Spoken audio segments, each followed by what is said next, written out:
우리 교인들 중에서도 이제 결혼을 앞둔 커플들이 몇 있습니다. 기분이 어떤지 너무 궁금하네요. 결혼식을 앞둔 커플 중에서 이렇게 말하는 커플은 없을 것 같습니다. 저희들은요, 결혼하고 한 7년 정도는 잘 지내다가 애 낳고 따로 살 예정입니다. 뭐 이런 사람들은 없겠죠. 결혼을 앞두고 있는데 한 10년은 우리가 좀 잘 지내다가 10년 후에는 남보다 못한 사이로 그냥 각방에서 지낼 예정입니다. 뭐 이렇게 각오하고 결혼하시는 분은 아무도 없으리라 생각을 합니다. 이 시대가 아무리 변해도 결혼과 가정의 중요성은 아무리 강조해도 지나치지가 않습니다.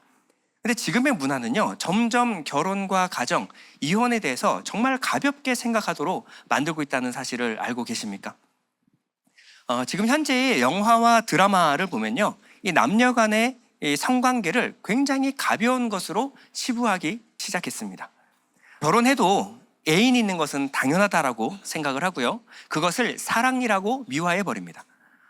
지금의 소셜 미디어는요, 결혼에서 가장 중요한 것은 자신의 행복이라고 생각을 합니다. 그래서 행복하지 않으면 언제든지 이혼해도 괜찮다라고 말하고 있습니다. 여러분들은 이 결혼과 사랑, 가정을 영화나 드라마에 나오는 것 같이 생각하셔서는 안 됩니다. 이 행복이라고 하는 것을 SNS에서 배우시는 분이 없으시길 바랍니다. 우리는 이 결혼과 가정, 이 사랑이라는 것을 이 사랑의 원형이신 하나님으로부터 배워야 합니다. 하나님이 만드신 것이 바로 교회와 가정이에요. 자, 하나님이 교회와 가정을 만들었을 때 나 행복하라고 하나님 만드셨을까요? 그렇게 생각하는 분 안 계시죠? 결혼과 교회, 가정의 목적은 내 행복이 아닙니다. 에베소서에도 말하는 것처럼 그리스도께서 교회를 사랑하신 것 같이 사랑하는 것, 그리고 교회가 그리스도를 향하여 순종하듯이 순종하는 것, 이게 우리가 잘 되지 않지만 이 교회와 가정에서 우리가 이것을 훈련하여 성숙한 사랑에 이르게 하기 위하여 우리에게 교회와 가정을 주신 것입니다. 그래서 내가 행복하지 않다고 교회가, 가정이 깨어지는 것은 하나님이 원하시는 것이 아닙니다. 성경 중에서도 이 아가서는요, 그리스도와 교회의 관계에 대해서 너무나 정확하게 잘 묘사해주고 있는 책이 바로 아가서입니다. 우리가 8장에 와서 술람미는요, 그리스도의 신부로서의 아주 성숙의 정점을 보여주는데요, 우리 저번 시간 잠깐 복습을 하면요, 술람미가 솔로몬을 자기의 처음 자리, 자기 어머니의 집으로 초대를 합니다. 왜 그랬을까요? 이 자기의 처음 자리, 자기가 처음 들었던 그 가르침부터 솔로몬의 지혜로 다시 처음부터 새롭게 배우길 원했기 때문에 그렇습니다. 8장 2절에 보면 현대인의 성경으로 보겠습니다. 내가 당신을 우리 집으로 데려와서 당신의 가르침을 받고 싶어요. 처음 자리, 내가 처음부터 다시 배우겠습니다. 당신의 지혜와 사랑으로 나를 처음부터 다시 채워주십시오.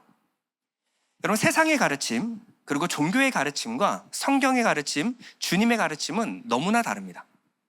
세상과 종교는요, 사랑받으려면 사랑받을 만한 사람이 되라고 가르칩니다. 종교는요, 정말 밑바닥에서부터 시작해서 열심히 수양하고 정진해서 신조차 인정할 만한 사람으로 네가 성숙해야 된다. 그래야 신도 너를 인정해주고 사람들도 너를 인정해 줄 것이다. 이렇게 말하고 있습니다. 근데 기독교 신앙은요, 어떠한 자격도 사랑받을 자격이 없는 죄인 중에 괴수인 우리가 하나님이 아무런 이유도 조건도 없이 우리를 사랑하신 것으로 시작이 됩니다. 우리가 사랑할 만한 어떤 자격이나 어떤 깜이 돼가지고 하나님이 사랑한 것이 아니라 우리가 사랑받을 수 없는 위치에서 하나님이 이유 없이, 조건 없이 은혜로 사랑을 부어주셨어요. 그리고 이 사랑을 받은 후부터 우리는 처음으로 사랑이 무엇인지를 배웁니다. 그전엔 내 마음이 끌리는 것이 사랑이라고 생각했고 내 감정이 동요하는 것을 사랑이라고 생각했어요. 하나님이 우리를 사랑하신 사랑이 그런 사랑일까요? 우리가 사랑할 만할까요? 하나님의 감정이 동요할 만했을까요? 죄인 중에 괴수, 하나님의 원수 되었던 자를 하나님은 신실하게 사랑하셨어요. 그 사랑으로 우리가 성숙한 겁니다. 이후로 우리는 본질적으로 죄인 중에 괴수가 맞습니다. 그러나 저는 하나님 아니면, 주님 아니면 살 수 없는, 나는 주님 아니면 아무것도 아닌 자입니다를 인정하는 것이 바로 기독교의 성숙의 정점입니다. 그러니까 종교와 세상의 가르침과 기독교의 가르침은 정반대라고 여러분들이 생각하셔야 돼요. 빌립보서 3장 8절입니다. 내가 그를 위하여 모든 것을 잃어버리고 배설물로 여김은 그리스도를 얻고 그 안에서 발견되려 함이니, 그 전에 내가 알았던 모든 지식을 잃어버리고 배설물로 여기는 것은 그리스도를 얻고 그리스도 안에서 내가 새롭게 발견되려 합니다. 자, 신랑 신부는요, 술람미의 어머니 집으로 들어가 연합을 하는데요, 8장 3절에 보면요, 그가 왼팔에 나를 눕혀 내 머리를 안으시고 오른팔로 나를 감싸 안아 주시네요. 자, 성경에서 이 하나님의 왼팔과 오른팔은 어떻게 설명되고 있을까요? 자, 하나님의 왼팔에는요, 풍성한 영광이 있고 오른팔에는 영원한 생명이 있다라고 성경은 말하고 있는데요. 자, 잠언 3장 16절 한번 볼까요? 여러분 한번 읽어볼게요. 시작. 지혜의 오른손에는 많은 날이 있고 지혜의 왼손에는 부와 명예가 있나니. 많은 날은 오레크 욤이라는 말인데, 오레크는 길고 영원한이라는 말이고요, 그리고 욤은 날이라는 말입니다. 그래서 이 날은 길고 영원한 생명을 말하는 거예요. 그리고 부와 명예가 있나니라고 번역된 오셰크 카보드는요, 부요한 아주 큰 카보드는 영광입니다. 제사장의 머리에 하나님께 영광, 이것이 바로 카보드예요. 그러니까 다시 번역을 하면요, 하나님의 지혜의 오른손에는 영원한 생명이 있고 지혜의 왼손에는 풍요로운 하나님의 영광이 가득하다, 이 말입니다. 그러면 왼팔에 나를 눕혀 내 머리를 감싸 안으시고 오른팔로 나를 감싸 안아주신다라는 것은요, 주님이 내 머리, 내 영광이 되어주시고 주님의 영원한 생명으로 나를 더듬혀 주셨습니다 라는 말입니다. 이게 언제 일어나느냐? 주님의 지혜, 주님의 말씀 안에 우리가 연합할 때 주님의 영광이 내 영광이 되고 주님의 생명이 내 생명이 되는 일이 일어난다는 것입니다. 이제 아가서의 마지막 클로징 씬이라고 하는데요, 끝맺는 노래입니다. 마지막 막에는요, 스토리가 더 이상 진행되는 것이 아니라 앞에서의 이 남녀 간의 이 스토리에 나오는 그 모든 사랑을 마지막 함축적으로 피날레로 노래하는 장면을 첨부해 넣었습니다. 마지막에 가서 이 합창이 어떻게 시작되는지 한번 보세요. 8장 5절에 보면요, 그의 사랑하는 자를 의지하고 거친 들에서 올라오는 여자가 누구인가? 자, 지금 마지막 씬에서 가장 주목받는 사람이 누구입니까? 바로 술람미 여자입니다. 지금 아가서의 주인공이 마치 술람미가 된 것 같습니다. 성경도 마찬가지인데, 성경도 마무리가 이렇게 끝납니다. 성경의 클로징 씬입니다. 계시록 21장 보면 성경의 마지막 부분인데요, 이리 오라, 내가 신부 곧 어린 양의 아내를 내게 보이리라 하고 성령으로 나를 데리고 크고 높은 산으로 올라가 하나님께로부터 하늘에서 내려오는 거룩한 성 예루살렘을 보이니 하나님의 영광이 있어 그 성의 빛이 지극히 귀한 보석 같고 벽옥과 수정같이 맑더라. 여기 거룩한 성 새 예루살렘은 성이 아닙니다. 여기 보면 앞에 말한 것처럼 어린 양의 아내, 어린 양의 신부를 내게 보이리라. 그 신부가 얼마나 아름다운지 거룩한 성 예루살렘의 모습으로 하늘로부터 내려오는 모습이 성경의 마지막 피날레 장면에서 우리에게 보여주고 있습니다. 아가서에는요, 거친 들에서 올라오는 여인이 누구인가 라고 말하고 있는데요, 이 거친 들이 상징하는 바가 뭘까요? 세상이죠, 그렇죠? 거친 들은 이 세상과 광야를 상징합니다. 거친 들은 애굽과 바벨론을 상징하는 거예요. 거친 들에는요, 가인과 에서와 같이 들 사람들이 세력을 잡은 곳입니다. 거친 들은 네피림이 사는 곳이에요. 짐승과 뱀이 세력을 잡고 있는 곳이 바로 거친 들이에요. 근데 이 거친 들에서 올라온다라는 것은요, 거친 들, 이 세상을 이기고 교회가 올라온다라는 상징적인 표현입니다. 어떻게 우리가 세상을 이길 수가 있을까요?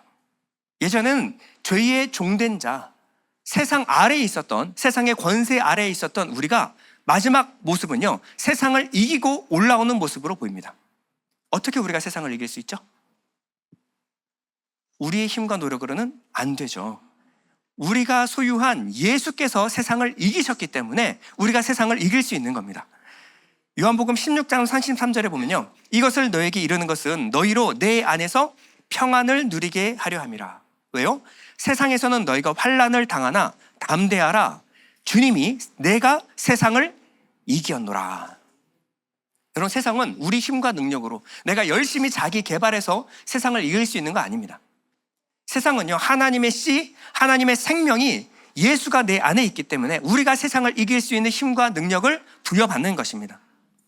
우리가 그러면 세상을 이길 수 있는 방법은요, 내 힘과 능력을 의지하는 것이 아니라 내 안에 계신 예수를 믿고 의지하는 사람이 세상을 이기는 거예요. 요한일서 5장 4절 우리 다 같이 한번 읽어볼까요? 시작. 무릇 하나님께로부터 난 자마다 세상을 이기느니라. 세상을 이기는 승리는 이것이니 우리의 믿음이라냐. 예수께서 하나님의 아들이심을 믿는 자가 아니면 세상을 이기는 자가 누구냐. 세상을 이기는 자는 예수 그리스도를 믿는 자. 세상을 이기는 승리는 이것이니 우리의 믿음이니라. 믿음이니라. 우리 찬송가 357장 이 찬양 있죠? 믿음이 이기네, 믿음이 이기네, 주 예수를 믿음이 온 세상 이기네. 아, 감사합니다. 수요예배 때 혼자 불러가지고 너무 창피했거든요. 예. 몇몇 분 같이 불러주셔서 너무 감사합니다. 우리가 세상을 이기는 이김은 우리의 믿음에 있습니다. 우리 안에 계신 예수께서 얼마나 크신 분인가, 어떻게 세상을 이기신 분인가를 아는 사람은 세상을 이길 힘과 능력을 부여받는 줄 믿습니다.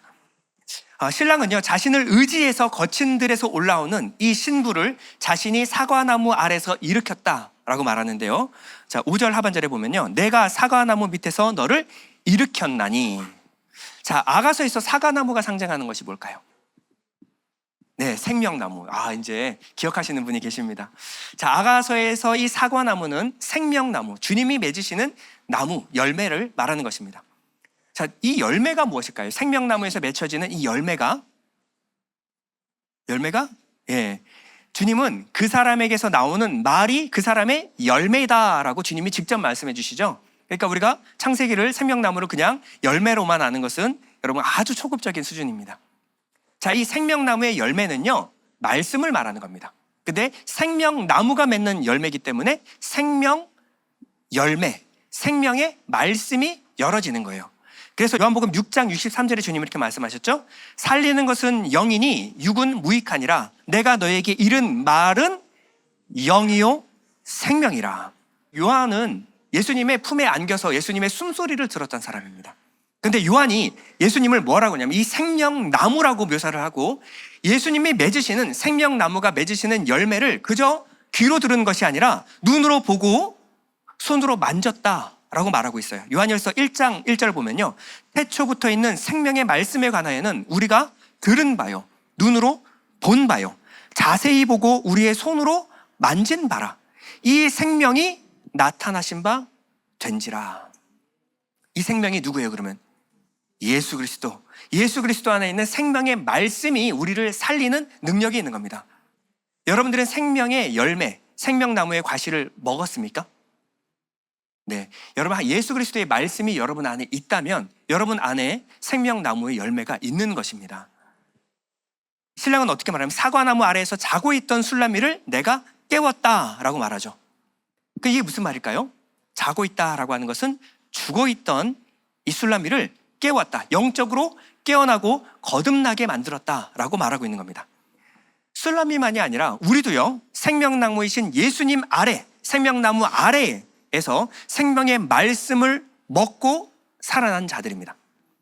그래서 8장 5절을 다시 한번 읽어보면요, 너로 말미암아 내 어머니가 고생한 곳, 너를 낳은 자가 애쓴 그곳 사과나무 아래서 내가 너를 깨웠노라. 자, 이 깨웠는데 어머니가 고생한 곳, 너를 낳은 자가 애쓴 바로 그곳 사과나무라고 말하고 있습니다. 육적으로 태어날 때도요, 산고의 고통이 따릅니다. 영적으로 한 사람이 태어날 때도 마찬가지입니다. 그냥 태어나는 게 아니에요. 7분짜리 여러분들이 그냥 영접 기도했다고 발작 태어나는 것이 아니라 한 영혼이 다시 살기까지는요, 이 생명 가시를 먹는 수고를 해야만 합니다. 그래서 성경에 보면요, 이 영적인 계보가 나오는데 이 계보에서 태어난 사람들은 이 산고의 고통이 계속해서 강조되는 것을 볼 수가 있어요. 사라가 이삭을 낳을 때 산고의 고통이 있었습니다. 리브가가 야곱을 낳을 때도 산고의 고통이 있었어요. 라헬이 요셉과 베냐민을 낳을 때도 산고의 고통이 따랐습니다. 그리고 한나가 사무엘을 낳을 때도 산고의 고통이 따랐죠. 엘리사벳이 요한을 낳을 때도 산고의 고통이 있었습니다. 성경에서 이것을 기록해 놓는 것은 사람이 육으로만 날 때만 산고의 고통이 따르는 것이 아니라 영으로 태어난 사람 또한 산고의 고통이 따르게 된다라는 것을 우리에게 알려주는 겁니다.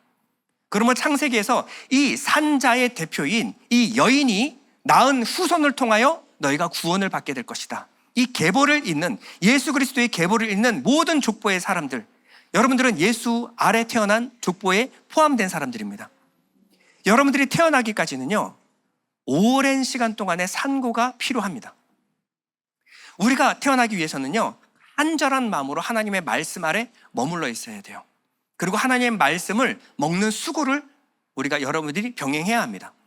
그렇게 간절한 마음으로 주님을 찾는 자들, 그들을 주님께서 다시 말씀으로 먹여 깨우시고 거듭나게 하시는 것이 바로 거듭남의 원리인 줄 믿습니다. 신랑은요, 자신을 도장같이 마음에 품고 팔에 새기라 라고 말하죠. 6절인데요. 너는 나를 도장같이 마음에 품고 도장같이 팔에 두라. 자, 이 도장, 인과 도장은요, 그 당시 재산의 소유권과 권세를 나타낼 때 이 도장을 썼습니다. 다니엘과 에스더서에 보면요, 왕이 한번 도장을 직인을 찍고 나면요, 왕도 바꿀 수가 없어요. 그만큼 중요한 것이 바로 도장이었습니다. 그래서 당시는 이 도장을요, 이 반지로 만들어서 끼고 다니기도 했고요. 이거 가져가려면 팔목을 잘라야 된다는 거죠. 어떤 사람들은 목걸이를 해서 목걸이로 메고 다녔습니다. 이거 가져가려면 목을 베어라는 거예요. 어떤 사람은 팔목에 묶고 다니기도 했습니다. 근데 신랑은 뭐라고 하면 나를 도장같이 마음에 품고 도장같이 팔에 두라 라고 말하고 있죠. 하나님은요, 우리를 어떻게 사랑하시는지 자신의 손바닥에 새겼다 라고 말하고 있어요. 이사야 49장 15절에 보면 여인이 어찌 그 젖 먹는 자식을 잊겠으며 자기 태에서 난 아들을 긍휼히 여기지 않겠느냐. 그들은 혹시 잊을지라도 나는 너를 잊지 아니할 것이라. 내가 너를 내 손바닥에 새겼고 너의 성벽이 항상 내 앞에 있나니 내 자녀들은 빨리 걸으며 너를 헐며 너를 황폐하게 하던 자들은 너를 떠나가리라. 도장같이 내 마음에 새겨라 라고 하는 것은 나를 절대 잊지 말아라 라는 겁니다. 하나님의 인치심은요, 우리의 소유를 넘어서요, 우리를 보증하는 사건이에요. 주님이 우리 마음에 인을 친 것은요, 신부의 마음에 사랑의 인을 침으로 인해서 신부가 주님을 향하여 고정된 마음을 갖기 위해서 우리 마음에 인을 쳤다라고 성경은 말하고 있습니다. 도장같이 마음에 품는다. 무슨 말일까요? 절대 너희의 정절은 변해서는 안 된다. 너희의 마음에 내가 새겨진 이상 다른 남자는 네 마음에 들어와서는 안 돼. 네 마음 한복판에 나를 심으라라는 겁니다. 마음 중심에 오직 예수만 있어야 된다라는 말이 바로 도장같이 마음에 새기라는 거예요. 고린도서 1장 21절에 보면 우리에게 기름을 부으신 이는 하나님이시니 그가 또한 우리에게 인치시고 보증으로 우리 마음에 성령을 주셨느니라. 우리 마음에 인친 사건이 뭐예요?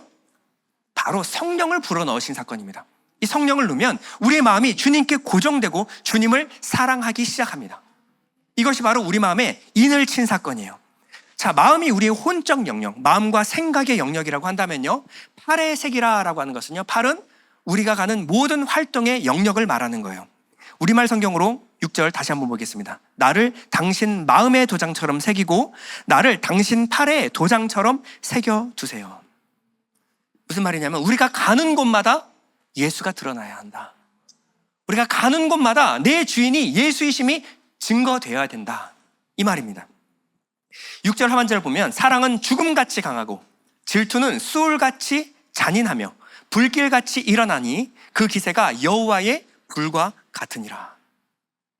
여러분, 죽음같이 사랑이 강하대요. 죽음은요, 우리가 아무리 노력해도 절대 피할 수 없는 것이 바로 죽음입니다. 그러면 죽음같이 강하다라는 것은 너와 나의 사랑은 운명이었어. 불가항력적인 하나님의 사랑을 강조하는 것이 뭐냐면 사랑은 죽음같이 강하다라는 거예요. 한번 혼인 서약서에 도장을 빵 찍고 나면요, 책임과 의무가 함께 따릅니다. 책임은요, 사랑해야 될 책임, 보호해야 될 책임이 있습니다. 서로는 이제 책임으로 묶인 거예요. 사랑하고 보호해야 될 책임이 있습니다. 그러나 이것에서 끝나는 것이 아니라 의무도 따릅니다. 어떤 의무일까요? 이제 너는 다른 사람을 마음에 두어서는 안 돼. 이제 너는 나만 바라봐야 돼. 이것이 바로 이 결혼 서약서에 도장을 찍은 의미예요. 사랑의 속성에는요, 질투도 동반이 됩니다. 질투가 불길같이 일어난다라고 말해요. 제가 여러분들한테 몇 번 제가 아이유 좋아한다는 얘기를 했었습니다. 그 후로는 저는 TV에서 아이유를 본 적이 없어요. 아이유가 나오면 채널이 확 돌아갑니다. 저는 아무 말도 할 수 없어요. 제 아내가 눈 돌아가는 것보다는 채널이 돌아가는 것이 훨씬 가정을 위해서 유익하기 때문에 아무 말도 할 수 없습니다. 아멘. 이렇게 우리가 하나님을 우리 마음에 두었다라고 하는 것은요, 하나님과 세상을 겸하여 섬기지 않는다라는 겁니다. 내가 주님만 사랑하겠습니다라고 하는 것은요, 주님 외에 다른 재물도 겸하여 섬기지 않겠다라는 겁니다. 내 마음은 이제 목자 대신 주님이면 만족합니다. 여호와가 내 목자 되시니 내가 부족함이 없습니다. 이것이 신부의 고백이에요. 그래서 이 사랑을 뭐라 그러냐, 불꽃 같은 사랑이라고 그러죠. 사랑은 죽음같이 강하고 질투는 수울같이 잔인하며 불길같이 일어나나니. 무슨 말이에요? 주님보다 사랑하는 것은 다 불살라버리겠다라는 겁니다. 주님의 우리를 사랑하신 사랑은 그저 그냥 먼 신과 인간의 사랑이 아니라 진짜 우리가 사랑하는 그 사랑과 같이 질투를 동반한 사랑을 주님이 우리를 향해서 사랑하신다는 거예요.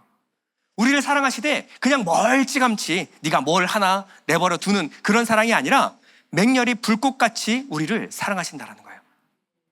이 사랑이 바로 하나님의 사랑입니다. 스가랴 8장 2절 보면요, 만군의 여호와가 이같이 말하노라. 내가 시온을 위하여 크게 질투하며 그를 위하여 크게 분노함으로 질투하노라. 하나님이 우리를 질투하세요. 우리의 마음이 다른 곳에 가면 하나님이 그것을 내버려 두지 않습니다. 그것에서 꼭 실망하고 상처받고 실패하는 경험을 하게 돼요. 여러분들은 여러분 마음이 하나님께만 고정되시기 바랍니다. 하나님은 우리의 마음을 중심을 보시는데, 이 사랑의 속성이 뭐냐면요, 사랑은 진심도 중요하지만 전심이 더 중요해요. 이 여자도 진심으로 사랑하고 저 여자도 진심으로 사랑하는 거 사랑이 아닙니다. 이 혼인 아래에서 사랑하는 것은요, 진심을 넘어서 전심이어야지 되는 거예요. 한 사람만 사랑하기로 서약하는 것입니다. 예수님은 우리 교회인 우리를 사랑하시되 전심으로 사랑하셨습니다. 다른 것도 사랑하면서 우리도 함께 사랑하는 것이 아니라 우리를 사랑하시되 죽기까지, 자신의 하나밖에 없는 목숨을 우리에게 주시기까지 사랑하시는 거예요. 나는 너 하나만 사랑하겠다라는 겁니다. 그리고 이 사랑을 받은 교회도 초대 교인들의 삶을 보면요, 주님을 사랑하기 위하여 자신의 목숨을 버린 것을 볼 수가 있습니다. 여러분, 당시 초대 교회는요, 그 시대가 로마 시대였습니다. 로마 시대. 로마 시대는요, 얼마나 그 당시 문화가 아름다웠냐. 우리 지금 유럽 여행 꿈꾸시는 분들 많으시죠? 유럽 여행을 왜 가느냐? 아름답기 때문에 갑니다. 유럽이 왜 그렇게 그토록 아름다울까요? 우리는 유럽에서 로마의 흔적을 보고 아름답다라고 말하는 겁니다. 몇천 년 전에 있었던 이 로마의 흔적이 지금도 남아있기 때문에 거기 가면 로마의 흔적을 보고 지금까지 감탄하는 거예요. 당시 진짜 로마를 봤으면 얼마나 아름다웠을까요? 당시 문화는요, 지금하고 비교가 되지 않습니다. 지금 아무리 자극적인 채널이 있다라고 하더라도 당시는요, 남자가 빨가벗고 한 사람이 죽기까지 싸웠습니다. 피가 튀고요. 여러분, 아무리 자극적인 거라도 이렇게 자극적으로 스포츠를 할 수 있을까요? 한 사람이 죽어야 끝나는 거예요. 이게 검투사 게임이었습니다. 그것이 만연하는 시대가 바로 로마 시대였어요. 지금 봐도 너무 화려한 문명, 지금 봐도 굉장히 자극적이고 즐길 것이 풍성했던 시대가 바로 로마 시대였다라는 거예요. 그런데 이 그리스도인들은요, 예수를 믿기만 하면 로마 시민권을 가진 자라고 할지라도 로마인들의 무덤인 카타콤으로 내려갑니다. 그 위에는 찬란한 문명이 꽃피우고 있는데 이들은 어디 내려가냐? 무덤으로 내려가는 거예요. 여기서 뭐 했을까요? 말씀 듣고 예배했습니다. 주님을 예배하기 위하여 자신의 삶을, 화려한 삶을 다 내려놓고 카타콤으로 내려간 거예요. 햇볕을 보지 못해서 160cm 이상으로 자라질 못해요, 사람들이. 문둥병에 걸립니다. 그런데 그들은 스스로 그 길을 선택했어요. 그리스도인이라는 것이 걸리면요, 끌려가가지고 산채로 물에 태워서 죽였습니다. 잘 안 태워지니까 역청에 말아가지고 거기다가 불을 태워가지고 밤에 등불로 사용했어요. 사자에 찢겨서 죽는 것을 관람했습니다. 쇳물을 부어서 죽이기도 하고요, 천천히 죽는 것을 느끼게 하기 위해서 손끝부터 발끝부터 해서 태워서 죽였습니다. 근데 이것을 보고도 그들이 신앙을 버리지 않더라는 거예요. 이것을 보고도 주님을 사랑하는 마음이 변치 않더라는 겁니다. 그래서 마지막 믿음을 버리면 살 수 있는데 그들은 장엄하게 순교를 선택했습니다. 이 그림에도 보이듯이 그림에 보면 어린아이도 있어요. 정말 그 어린아이. 근데 저 어린아이까지도 주님을 버리질 않아요. 주님을 믿는 믿음을 버리지 않았습니다. 오늘 본문 표준세 번역으로 보면요, 바닷물도 그 사랑의 불길을 끄지 못하고 강물도 그 불길을 잡지 못합니다. 남자가 자기 집 재산을 다 바친다고 사랑을 얻을 수 있을까요? 오히려 웃음거리만 되고 말겠지요. 이 사람들의 마음을 살 수가 없는 거예요. 다른 어떤 남자도 이 사람의 마음을 살 수가 없다라고 말하고 있습니다. 이 본문을 보면서 생각난 것이 바로 저는 춘향전이었어요. 춘향전. 춘향이가 누구를 사랑했을까요? 이몽룡이를 사랑했습니다. 언제 사랑했을까요? 철없는 16살. 저 불같이 뜨거울 때. 그때는 첫사랑, 사랑에 빠질 수 있죠. 그렇죠? 한때 그럴 수 있습니다. 불같이 사랑했어요. 근데 이 남자가 과거를 보러 한양으로 올라갑니다. 근데 무심하게도 편지 한 통 없어. 소식 한 통 전해지지가 않습니다. 그런데 이 춘향이의 마을에 변사또가 부임을 합니다. 변사또가 이 마을에서 가장 이쁜 여자가 누구냐 그랬더니 춘향이 얘기를 들었어요. 그래 춘향이 보고 자신을 숙청을 들라고 얘기를 합니다. 춘향이가 어떻게 했을까요? 거절합니다. 왜 거절했을까요? 아니 한양에 가가지고 소식도 들려오지 않는, 죽었는지 살았는지 이제 소식도 알 수 없는 이 남자. 그런데 춘향이는 뭐라 그러냐면, 저는 이미 마음을 준 남자가 있습니다. 마음을 한 번 준 이상 다른 사람에게 마음을 줄 수 없습니다. 그 다음부터 상을 받았을까요? 모진 고문을 당합니다. 감옥에 갇히기 시작했어요. 그래서 온통 고문을 당하다가 다음 날은 이제 변사또의 생일날인데 공개 처형식이 있는 거예요. 거기서 내가 숙청 들겠습니다 하면 사는 거고, 아니면 거기서 공개 처형으로 춘향이가 죽는 겁니다. 죽기 바로 전날 밤 이 몽룡이가 내려옵니다. 어떤 모습으로? 생전 그런 거짓골이 없어요. 몰락한 양반 거짓골로 내려와가지고 춘향이의 손을 잡고 얘기합니다. 미안하다. 과거도 벼슬도 실패했다. 나 완전히 망했어. 우리가 다 이제 스토리를 아니까요. 이몽룡이는요, 과거에 급제했습니다. 그리고 암행어사가 돼서 내려온 거예요. 근데 왜 이런 쇼를 하고 있을까요? 아니, 이렇게 고생한 여자한테 고생 많았다. 내 이름은 내가 다 뒤엎어 놓게. 그러면 시원하잖아요. 그렇죠? 근데 뭐 하고 있는 거예요? 춘향이의 마음을 시험하고 있는 겁니다. 나로 인해서 얻어질 것들 말고 내가 이렇게 거지가 돼도 나를 사랑하는 마음 변치 않을 수 있니? 를 시험하기 위해서 일부러 거짓골로 나타난 거예요. 춘향이가 어떻게 말했을까요? 당신 보니까 사랑할 마음이 싹 사라지네요. 16살 때 그냥 그럴 수도 있는 거지. 내일 숙청 들겠습니다. 뭐 이런 얘기를 한 게 아니라 옆에 있는 월매에게 이렇게 얘기합니다. 어머니, 제 서방님 좀 잘 대해주십시오. 따뜻한 밥 한 그릇 대접해 주십시오. 내일 변사또 생일날 내가 맞아 죽거든. 꿈에 그리던 내 서방님 선산말치에 저를 묻어주십시오. 이때 춘향이의 진심이 드러난 거예요. 춘향이는 이몽룡을 그냥 이몽룡을 통해서 과거 급제하면 얻어질 이 부에 관심이 있었던 것이 아니라 진짜로 이몽룡이를 사랑한 겁니다. 여러분, 초림의 예수님이 어떤 모습으로 오셨을까요?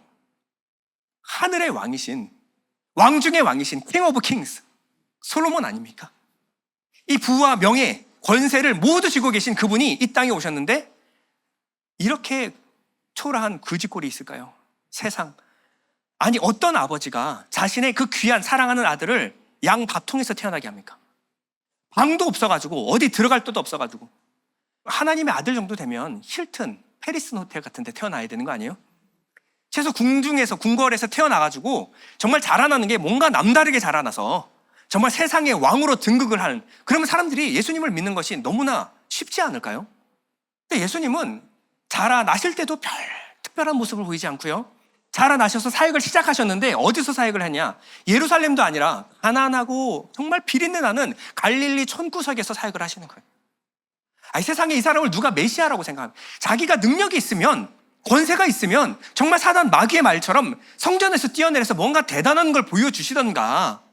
그런데 마지막 모습은 뭔가 다를 줄 알았어요. 그런데 아버지여 어찌하여 나를 버리시나이까 하고 정말 십자가에서 비참하게 돌아가시는 모습으로 생애를 마감하는 모습을 보였습니다. 주님이 우리에게 보여주시고자 하는, 우리에게 원했던 것이 무엇일까요? 주님이 원하셨던 것은, 주님이 우리에게 요구하셨던 것은요, 이래도 너희가 나를 믿고 사랑할 수 있겠니? 라는 거예요. 네가 원하는 세상 것들 다 주지 않아도 너 하나, 나만 바라보고 사랑할 수 있겠니? 여러분, 우리가 주님을 메시아, 주님이라고 믿을 수 있는 근거는 단 하나밖에 없습니다. 어디를 봐도 볼품이 없어요. 그런데 단 하나, 그분이 하시는 말씀밖에 없어요. 그분 외모를 보면 있는 믿음마저 떠나갈 것 같은데, 그런데 그분이 하시는 말씀을 들었더니 그러네, 이분 맞네, 이분이 지혜의 왕 하나님의 말씀으로 오신 분이 맞구나. 그럼 우리가 어떻게 얘기해야 돼요? 당신이 우리에게 영생을 주실 생명의 말씀이신데 우리가 뉘게로 가오리까? 여러분, 주님이 우리에게 주신 것은요, 말씀밖에 없었어요. 말씀. 여러분, 이 말씀을 얻고 생명을 얻은 겁니다. 그렇다면 여러분, 이 말씀 앞에 진지해야 되지 않을까요? 주님이 우리에게 약속한 것, 세상의 권세도 명예도 부도 아니었어요. 여러분, 예수 잘 믿어서 얻어낼 수 있는 것이 그것이 아니라는 겁니다. 주님은 우리에게 뭘 시험하시고 계실까요? 다른 것 다 없어져도 내 말씀 하나, 그 말씀에 머물러서 나를 사랑할 수 있겠니? 주님은 이 마지막 때도 우리의 마음을 시험하고 계십니다. 어떻게 시험하실까요? 이 마지막 때는 정말 즐길 거리로 넘쳐나고 있어요. 정말 정신이 없습니다. 채널도 그렇게 많고요, 유튜브도 볼만한 것들이 너무 많아가지고 이젠 쇼츠로 넘겨봐도 다 보지 못할 정도로 즐길 거리들이 너무 많아요.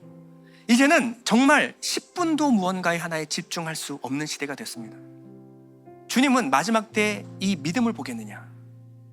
이 마지막 때에도 그 많은 즐거움들, 로마의 찬란한 문명, 그런데 너희가 스스로 카타콤에 내려가서 무덤같이 주님 안에 머물러서 나는 주님 말씀 아니면 살 수 없습니다. 그 사람의 신부라는 거예요. 그 사람의 신부라는 거예요. 세상 즐거움 다 내려놓고 단 30분이라도 주님 말씀 앞에 머물러서 주님 아니면 난 살 수 없습니다. 주님 아니면 나 아무것도 아닙니다. 말로만 고백하는 것이 아니라 진짜 30분이라도 말씀의 앞에 앉아서 주님 아니면 나 움직이지 않겠습니다. 주님 말씀 아니면 나 살 수 없습니다. 마지막 때 이 믿음을 보겠느냐? 주님은 말만이 아니라 마음에 도장같이 주님의 마음을, 이 사랑을 새긴 사람을 찾고 있다는 거예요. 여러분, 이 시대에도 주님의 사랑이 도장같이 새겨진 사람은요, 죽음보다 강한 사랑을 경험합니다. 세상 아무리 즐거워도 의미를 찾지 못해요. 아무리 재미있어도 재미에서 의미를 찾지 못합니다. 나는 주님 아니면 아무것도 아닙니다. 오늘 8장 7절 다 같이 한번 읽고 마무리 짓겠습니다. 많은 물도 이 사랑을 끄지 못하겠고 홍수라도 삼키지 못하나니 사람이 그의 온 가산을 다 주고 사랑과 바꾸려 할지라도 오히려 멸시를 받으리라. 잠시 눈을 감겠습니다. 우리 아가서의 마지막 부분을 우리가 읽고 있습니다. 주님이 우리에게 요구하시는 건 뭘까요? 주님이 자신의 전심을 다해 우리를 사랑하셨습니다. 주님이 원하시는 것은 다른 거 아니에요. 여러분들의 전심을 원합니다. 여러분, 마음 깊이 진심으로 주님 사랑하는가? 주님이 주신 말씀 아래, 그 생명나무 아래, 사과나무 아래서 내가 깨어나기를 원하는가? 하나님, 주님 말씀 아래 살게 하여 주옵소서. 우리 잠시 기도하겠습니다.